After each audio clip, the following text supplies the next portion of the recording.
Hello YouTube, my name is Rod. I'm a federally licensed aviation maintenance technician, so I'm an airplane doctor. But I work out in the back. I've got a big place. I've been doing this since I was 8 years old and I'm 57 years old. I'm on Social Security, so you got to learn how to do stuff on $1,000 a month. Okay, I ran into a beautiful Honda over here. It's a 1988 Honda Civic DX 3-door hatchback. Very rare, actually. And I came upon a problem. I wanted to replace the shocks and the springs, but they're $100 a piece for the springs. So I got a lowering kit, and that's part of the lowering kit over there. But the problem is sometimes people that don't have money will go ahead and take acetylene and shrink these springs. These are the original springs, and they're not in very good condition since I went ahead and cut them with the cutting wheel. I don't do that at home, by the way, unless you've got 1,000 years experience. But they're squished down like that, and you can't get the spring compressor in between here. You go to AutoZone or Advanced Auto, my favorite, and get a spring compressor, and it won't fit in here to compress the springs together. There's on the spring compressor there's a rail on this side, and there's a rail on the other side, and you take a socket and tighten it down and it shrinks it, and then you can get the hat off. When you take it out of the car, this is the front shock, by the way, the shock strut assembly. When you could take these two nuts off here, but in no case ever remove the top. I call it a Jesus nut, because if you take it off without the spring being compressed or cut with a cutting wheel, you're going to meet Jesus. Not a very good idea, unless you want to meet him, I suppose.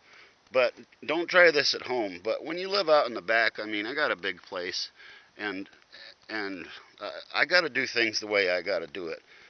I can't get a spring compressor in there, so what I did, looking at engineering point of view, I just got to get the tool. There's just a basic cutting wheel on there, and I started from down this end, right here, all the way up against where the shock is going to be cut on the base. Because it doesn't work, I'm going to throw it away anyway. Recycle it, actually. And you just carefully cut.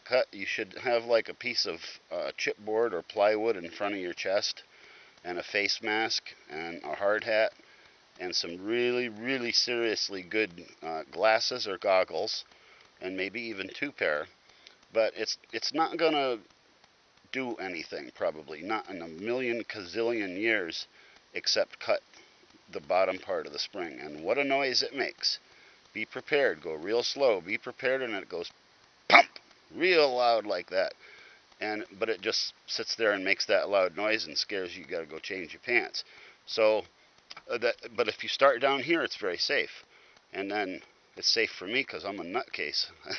And then I cut the next one, and it goes pop. Not quite so loud, not so hard. And in no case do they fly off or anything, and you just make your way, but don't go towards the wide part. Always when you want to do your cut, I wonder if this is in focus. If not, I'll redo it. And if you want to do your cut, try to make the cuts for the coils. You got to get the coils off, so you got to cut them 2 or 3 times to pull the pieces of the coil out. And if you go too high, it'll make that popping sound again, because there's still spring tension until you cut, like I cut 1, 2, 3, 4.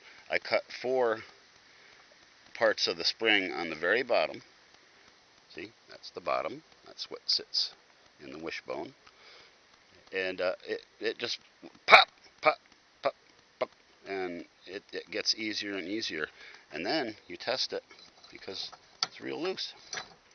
It's not going to do any damage to anything, but you have to salvage these parts.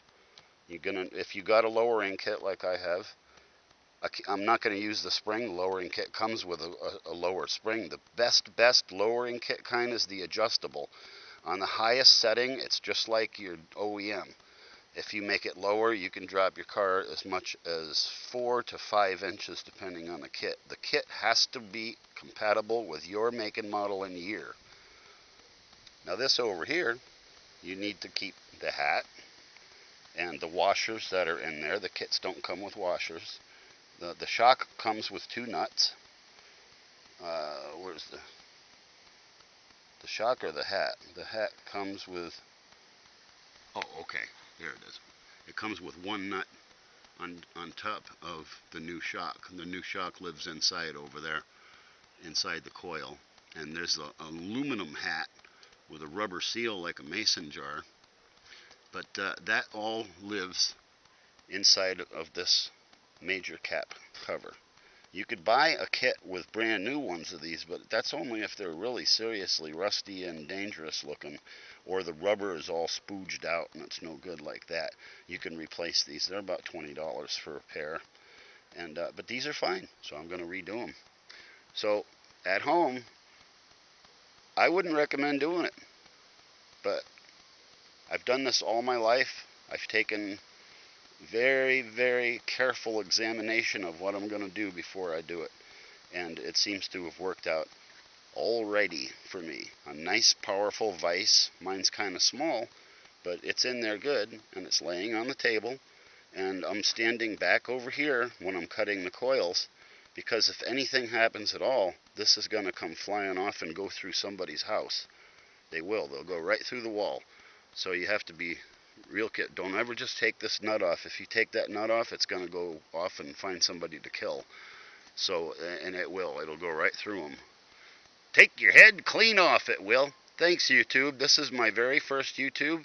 I appreciate you listening and watching. And be safe. That's the first thing. Don't let the boss say, hurry up, I need to get this out of here. We need to bring another airplane in. And it's like, you hurry up. You go eat lunch or something, because I'm not going to hurry up. I'm going to be careful. See you very soon, YouTube.